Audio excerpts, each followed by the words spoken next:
ছোট পর্দার অভিনেত্রী সাফা কবির আশফাক বিপুলের এয়ারটেলের একটি বিজ্ঞাপন চিত্রে অভিনয়ের মাধ্যমে তিনি মিডিয়া জগতে পা রাখেন। এরপর নিজের অভিনয় দক্ষতা দিয়ে নাটকের পাশাপাশি বিভিন্ন ওয়েব ফিল্মে অভিনয় করে দর্শকদের মনে জায়গা করে নিয়েছেন। সম্প্রতি এক সাক্ষাৎকারে সাংবাদিকদের প্রশ্নের জবাবে সাফা কবির বলেন, আপনারা আমার বিয়ে, মেহেদি, হলুদ নিয়ে আর কোনো প্রশ্ন করবেন না। যেদিন হবে ইনশাল্লাহ আপনারা সবাই আসবেন এবং সবাই দেখতে পারেন।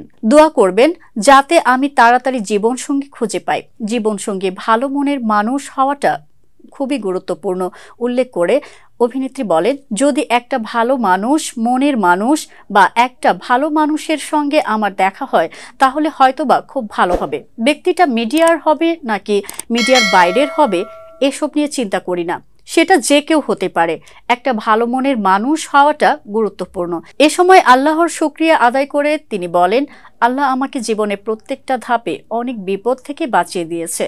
ইনফ্যাক্ট আমার সেদিন উপলব্ধি হয়েছে যে আমি আসলে সুস্থ আছি, আমার বাবা মা সুস্থ আছে, এজন্য আল্লাহর শুকরিয়া আদায় করি।